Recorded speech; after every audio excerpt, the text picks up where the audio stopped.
Hello student, discuss करने वाले हैं इस वीडियो में जेईई मेंस जनवरी अटेम्प्ट में कुछ क्वेश्चंस आए हैं वो। तो एक क्वेश्चन हमने लिया है अलजेब्रा का। क्वेश्चन पढ़ते हैं। The sum of the coefficient of x की पावर 499 एंड एक्स की पावर 500, जो हमारा ये सीरीज लिखी गई इसमें सम फाइंड करना कोफिशिएंट का। ये क्वेश्चन है बाइनोमियल थ्योरम का। तो देखो कैसे होता है, पहले समझो, बेसिक कॉन्सेप्ट मालूम होना चाहिए कि कोफिशिएंट फाइंड कैसे करते हैं और एक्सपेंशन होता कैसे है। तो एक फार्मूला होता है कि एक्स 1 प्लस एक्स की पावर n को जब स्टैंडर्ड करते हैं तो इसे लिखते हैं NCR एक्स की पावर r। हमारा ये फार्मूला यूज होने वाला है। देखते हैं कैसे यूज होगा। देखिए, सबसे पहले हम ऑब्जर्व करते हैं सीरीज को। सीरीज क्या लिखी हुई है? 1 प्लस एक्स की पावर 1000 एक्स 1 प्लस एक्स की power 999 x square 1 plus x की पावर 998 और dot dot dot x to the power 1000। अगर हम इसको देखें तो यहाँ सीक्वेंस सीरीज की बात चल रही है। ये ज्योमेट्रिक प्रोग्रेशन में हमारी एक सीरीज लिखी है। तो ज्योमेट्रिक प्रोग्रेशन में लिखी है तो इसका फर्स्ट टर्म क्या होगा? a equal 1 plus x to the power 1000। Common ratio r क्या होगा? Second term upon first term निकालेंगे तो x अपॉन 1 प्लस एक्स आएगा। अब मैं ये देखना है कि यहाँ से लेकर यहाँ तक नंबर ऑफ टर्म्स कितने हैं। यहाँ से लेके यहाँ तक नंबर ऑफ टर्म्स कितने हैं। अगर हम ध्यान से ऑब्जर्व करें तो 1 प्लस एक्स की पावर 1000 पे पावर डिक्रीज हो रही है। तो यहाँ कितना होगा? 1 प्लस, ऐसे अगर हम बोले सर 1 प्लस एक्स की पावर 0 बोल सकते हैं। तो यहाँ 1000, यहाँ 1 प्लस एक्स की पावर 0 है। तो नंबर ऑफ टर्म्स जो हमारे हो गए वो हो गए n इक्वल 1001। अब जीपी के एन टर्म का फार्मूला लगाते हैं। क्या होता है? s equal a 1 minus R की power n upon 1 minus R. ठीक है, तो a की वैल्यू क्या है? 1 प्लस एक्स की पावर 1000 1 माइनस आर कितना आपका निकला है? x अपॉन 1 प्लस एक्स की power n, that means 1001 upon 1 minus R, that means 1 upon X, 1 minus X upon 1 plus X. ये हमारा फाइंड हुआ। अब इसे करते हैं कैलकुलेट। तो क्या आता है? यहाँ एलसीएम लेंगे 1 plus x minus x, x से एक्स कैंसिल हो जाएगा, 1 बचेगा।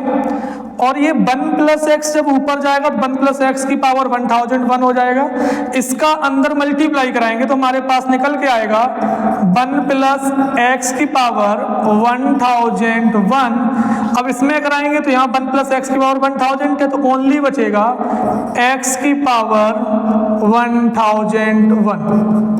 अब हमें फाइंड क्या करना है? कोफिशिएंट बताना है। x की पावर 499 और x की पावर 500 का सम क्या होगा। मैंने बताया था कि की कॉन्सेप्ट ध्यान रखना कि यहाँ 1 प्लस एक्स की पावर n का जब एक्सपेंशन करते हैं तो NCR x की पावर r। तो कोफिशिएंट ऑफ x की पावर r को हम बोलते हैं NCR। तो अगर हम यहाँ बात करेंगे कोफिशिएंट ऑफ x की पावर 499 को क्या बोलेंगे? कोफिशिएंट ऑफ x की पावर 499 हमारे पास क्या होगा? क्योंकि यहाँ से तो कोई कोफिशिएंट बनेगा नहीं, कोफिशिएंट बनेगा हमारा सिर्फ यहाँ से। तो क्या होगा? 1001 NCC और हम लिख देंगे 499। दूसरा कोफिशिएंट किसका पूछा गया है? x की पावर 500 का। तो कोफिशिएंट फाइंड करेंगे। कोफिशिएंट ऑफ x की पावर 500 सिमिलरली हम लिख देंगे 1001C 500। क्वेश्चन में क्या पूछा है कि हमें इन दोनों कोफिशिएंट का क्या करना है? सम करना है। दोनों कोफिशिएंट का सम करना है। एक कोफिशिएंट ये आया, एक कोफिशिएंट ये आया, इन दोनों का करते हैं सम। देखिए सम क्या आता है, दोनों का सम करिए। सम आएगा 1001C 499 प्लस 1001C 500, ये हमारे पास कोफिशिएंट आया, दोनों का सम कर दिया। अब यहाँ भी एक कॉन्सेप्ट लग रहा है कि NCR plus NCR minus 1 equal होता है N plus 1CR। NCR plus NCR minus 1 equal होता है N प्लस 1CR। देखिए तो क्या आएगा हमारे पास, इसमें 1 ऐड कर देंगे तो 1002C 500, हमारा ये आंसर आ गया। ऑप्शन को मैच करते हैं, 1002C 500 ऑप्शन हमारा जो है वो पहला ऑप्शन करेक्ट हो गया। समझिए क्वेश्चन को पहले ऑब्जर्व करना होता है कि हमें देखना पड़ता है कि इस क्वेश्चन में बन क्या रहा है। अब इतना बड़ा क्वेश्चन था, हम सब में तो फाइंड कर नहीं सकते थे कि x की पावर 499 है, x की पावर 500 कैसे आएगा। सबसे पहले मैंने ऑब्जर्व किया कि एक सीरीज है, वो ज्योमेट्रिक सीरीज है, ज्योमेट्रिक प्रोग्रेशन है, तो उसका हमने सम फाइंड कर लिया। सम जो आया वो ये आया। अब यहाँ से तो कोई हमारा निकलेगा नहीं, तो हमने यहाँ से निकाला x की पावर 499 एंड x की पावर 500 का कोफिशिएंट, दोनों कोफिशिएंट को ऐड किया। फिर हमारा एक ये कॉन्सेप्ट लगा NCR plus NCR minus 1 equal N plus 1CR, दोनों को ऐड कर दिया। हमारे पास आंसर क्या आया, 1002C 500। क्लियर। अब देखिए नेक्स्ट क्वेश्चन देखते हैं। नेक्स्ट क्वेश्चन हमारा कैलकुलस से रिलेटेड है, आया कब है, जेईई मेन 22 जनवरी शिफ्ट सेकेंड में ये क्वेश्चन आया हुआ है। बहुत आसान सा क्वेश्चन है, एक बार पढ़िए और हमें लिमिट इंपॉर्टेंट होती है बहुत ज़्यादा। तो लिमिट का क्वेश्चन है, एक क्वेश्चन आता ही आता है, ये समझिए आप। इस क्वेश्चन को देखिए, इसमें मुझे मालूम होना चाहिए कि जब ये क्वेश्चन देख रहे हैं तो यहाँ अननोन फाइंड की बात हो रही है। जो यहाँ टॉपिक लगेगा वो है फाइंडिंग अननोन। जो कॉन्सेप्ट होता है उसे बोलते हैं फाइंडिंग अननोन वेरिएबल या constant. Finding unknown constant find करेंगे, वो कॉन्सेप्ट लगने वाला है। अच्छा सवाल है और इस टाइप का सवाल जेईई मेंस में अक्सर पूछा जाता है, अगर आप ध्यान से देखेंगे तो। क्या क्वेश्चन लिखा है, limit x approaching to 0 e to the power a minus 1x plus 2 cos bx plus c minus 2 e की power minus x divided by x cos x minus log 1 plus x। अब इस question को solve करने की approach अलग अलग हो सकती है, अननोन फाइंड करने की अप्रोच अलग होती है। इस क्वेश्चन को हम एक लॉपिटल रूल से लगा सकते हैं, एक सीरीज एक्सपेंशन से भी बना सकते हैं, जिससे सही लगे उससे बना सकते हैं। हम यहाँ जो अप्रोच देखेंगे क्वेश्चन के लिए वो हमारी होगी एल हॉस्पिटल या लॉपिटल रूल की। अब बात आती है सर लॉपिटल रूल लगता कब है, या हम ये बोले कि आंसर 2 आएगा कब। डायरेक्ट देखो, लिमिट पुट करके चेक करेंगे, या तो 0/0 की फॉर्म बने जिसे बोलते हैं indeterminate form, either infinity upon infinity की फॉर्म बननी चाहिए। अब हम इस लिमिट को रखते हैं, देखिएगा ध्यान से। जब हम लिमिट को पुट करते हैं तो हम देखते हैं कि यहाँ तो 0 आ जाएगा, x को 0 रखोगे, देखो ना x से अप्रोच 0 करोगे, cos 0 तो 1 होगा, यहाँ x 0 है, log 1 प्लस 0 0, तो डिनोमिनेटर तो 0 हो रहा है। सुनना ध्यान से, डिनोमिनेटर तो 0 हो रहा है। तो जब लिमिट को पुट कर रहे हैं और डिनोमिनेटर 0 हो रहा है तो आंसर तो 2 आएगा नहीं। तो इसका मतलब हमें इनडिटरमिनेट फॉर्म बनानी होगी, तो न्यूमरेटर को भी 0 करना होगा, देखते हैं होता है नहीं। यहाँ जब 0 रखते हैं तो e की पावर 0 यानी ये 1 आ जाएगा, यहाँ रखेंगे तो 2 हो जाएगा, 1 प्लस 2, यहाँ रखेंगे तो c माइनस 2 आ जाएगा। तो बेसिकली डिनोमिनेटर तो 0 हुआ, ये 1 प्लस 2 और c माइनस 2 आया, मतलब c प्लस 1/0 आया, तो आंसर तो 2 आएगा नहीं। तो ये अननोन में क्या होता है कि हमें इनडिटरमिनेट फॉर्म बनानी होती है। तो ऊपर 0 कब आएगा, ऊपर 0 तब आएगा जब c प्लस 1 भी 0 हो जाए मतलब सी की वैल्यू क्या रख दें, -1। तो देखो हमें यहाँ ए बी सी फाइंड करने अननोन, तो सी की वैल्यू जैसे ही -1 रखेंगे तो ये 0/0 फॉर्म बनेगा, और 0/0 फॉर्म बनेगा तो हम एल हॉस्पिटल रूल अप्लाई कर सकते हैं। तो हमें सबसे पहले यही ऑब्जर्व करना होगा अननोन फाइंड में, अननोन फाइंडिंग अननोन कांस्टेंट में हमें देखना पड़ता है या तो न्यूमरेटर 0 है या डिनोमिनेटर 0, दोनों को 0 बनाएंगे तभी ये लिमिट इवेल्युएट होकर 2i होगी, अदरवाइज आ ही नहीं सकती। ये सीधी सी बात है, ये समझो कि डिनोमिनेटर 0 हो रहा है। अब इसको हम सी इक्वल क्या निकल के आ गया, -1 निकल के आ गया, मैंने सॉल्व करके दिखाया आपको। इसे हटा देते हैं।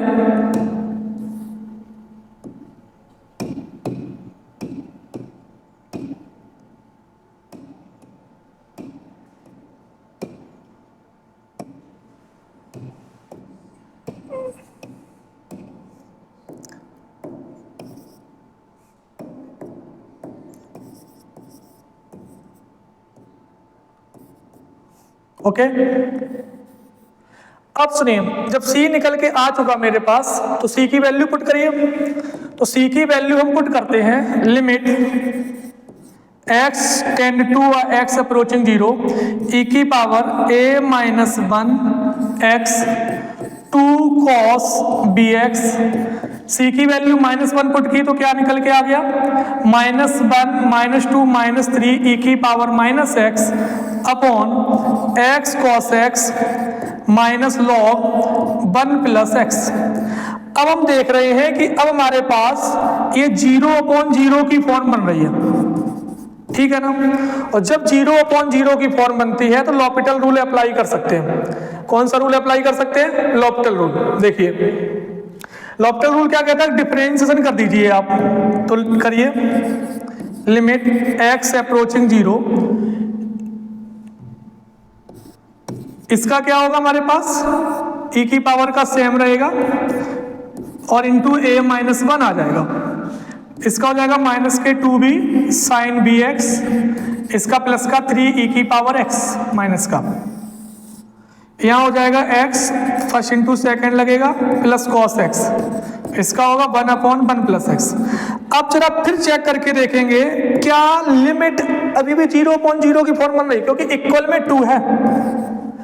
इक्वल में क्या, जब तक डिनोमिनेटर अगर 0 है, ध्यान रखना, if denominator 0 then numerator also 0 होना चाहिए, तभी सॉल्व होगा। लिमिट को पुट करिए, लिमिट को पुट करके अगर हम देख रहे हैं तो यहाँ क्या निकलेगा, e की पावर 0 1 यानी a-1 निकलेगा। यहाँ पुट करेंगे लिमिट को, साइन 0 0 हो जाएगा, यहाँ करेंगे प्लस का 3 निकलेगा, अपॉन में देखिए ये 0 हो जाएगा, cos 0 1 हो जाएगा, यहाँ 1 निकलेगा माइनस का। तो डिनोमिनेटर तो अभी भी हमारे पास क्या हो रहा है, 0 को अप्रोच कर रहा है। न्यूमरेटर क्या आ रहा है, a + 2 आ रहा है, तो इसका मतलब न्यूमरेटर भी 0 को अप्रोच करना चाहिए। तो a की वैल्यू क्या निकली, -2। अब हमारे पास a आ चुका है, c आ चुका है, अब क्या बचा है, b फाइंड करने को बचा है। तो a की वैल्यू पुट कर दीजिए, a की वैल्यू पुट करिए बाप। देखिए तो limit x approach to 0, a की वैल्यू -2 पुट करेंगे तो -3x हो जाएगा, यहाँ पुट करेंगे तो -3 हो जाएगा, -2b sin bx और प्लस का 3 e की पावर -x, माइनस का x sin x cos x -1/1 + x। अब फिर हम देखें, अब ये हमारे पास 0/0 फॉर्म फिर बन गई, चेक कर सकते हैं आप। तो अगेन अप्लाई करिए l'Hopital रूल। तो लिमिट हम तब तक l'Hopital रूल अप्लाई कर सकते हैं जब तक 0/0 फॉर्म नहीं बने, चलती रहेगी। लिमिट अप्लाई करिए, अच्छा तो डिफरेंशिएशन करिए, माइनस प्लस का 9 e की पावर -3x, साइन का होगा cos, माइनस का 2b² cos bx, माइनस का 3 e की पावर -x, यहाँ लगाओ x cos x, माइनस का sin x, माइनस का sin x और 1/1 + x का होल स्क्वायर प्लस का हो जाएगा, इसका डिफरेंशिएशन। अब लिमिट इसमें पुट करके देखते हैं, देखो क्या बनता है, चेक करते हैं। देखिए यहाँ लिमिट पुट करेंगे 9 बनेगा, यहाँ पुट करेंगे 0 तो 2b² आएगा, -3 बनेगा, यहाँ 0 ये 0 हो जाएगा, ये 0, ये बचेगा 1, मतलब अब कोई दिक्कत नहीं। और इक्वल में क्या चल रहा था हमारे पास 2, तो इक्वल में 2, तो 2b² कितना आएगा हमारे पास, 2b² इक्वल हो जाएगा 2 माइनस 9 में से 3 गया 6, माइनस के 2b² इक्वल, तो 2b² इक्वल आ जाएगा -4, b² आ जाएगा 2। चेक कर लेते एक बार, 9 में से 3 गया 6, 2 में से 6 गया 4, ठीक है, डन हो गया ना। अब b² आ गया, a² आ गया, तो हमें पूछा क्या गया था, a² plus b² plus c², a² plus b² plus c², तो a² -2 का स्क्वायर 4, b² तो 2 ही आया है, तो 2 4 कितना हो जाएगा, 4 2 6 और 1 7। इसका मतलब ऑप्शन हमारा सी बिल्कुल करेक्ट है। a² 4 हो जाएगा, a² 4 हो जाएगा, b² 2 है, 4 2 6, c² 1 हो जाएगा, तो आंसर आ गया 7। तो ये इस टाइप के क्वेश्चन सॉल्व करना बहुत इंपॉर्टेंट है। फाइंडिंग अननोन कांस्टेंट कैसे सॉल्व होते हैं ये समझना बहुत जरूरी है, वेरी वेरी इंपॉर्टेंट टॉपिक। तो ये कैलकुलस का क्वेश्चन था। एक क्वेश्चन हमारे पास हम कोऑर्डिनेट ज्योमेट्री का लेके आए हैं, इलिप्स का क्वेश्चन है। देखिए ये आया है 24 जनवरी शिफ्ट सेकंड में। क्वेश्चन को पढ़िए, सबसे पहला काम होता है क्वेश्चन को पढ़ना। Let the length of letters rectum of ellipse, ellipse दिया गया x² upon a² plus y² upon b² equal 1, a greater b है। इसका मतलब जब a ग्रेटर b है तो आप जानते होंगे बेसिक कॉन्सेप्ट की, ये वाला इलिप्स बनेगा a ग्रेटर b में, है ना। तो ये इलिप्स है, इलिप्स क्या दिया गया, x² upon a² y² upon b² equal 1, a greater भी है। कह रहा है इसकी जो लेटर्स रेक्टम की लेंथ है वो दी गई है 30। लेटर्स रेक्टम इसकी क्या होती है, 2b² अपॉन a इक्वल 30, 2 से 15 टाइम्स कैंसिल हो गया, b² हो गया 15a, b² कितना हो गया 15a। क्लियर। देखो इसका कॉन्सेप्ट मालूम होना बहुत जरूरी है, तभी आप क्वेश्चन को सॉल्व कर सकते हैं। कह रहा जो इसेंट्रिसिटी है वो maximum value of the function, eccentricity जो है वो इस फंक्शन की मैक्सिमम वैल्यू है। अब मैक्सिमम वैल्यू क्वाड्रेटिक के निकालने के 2-3 तरीके हैं।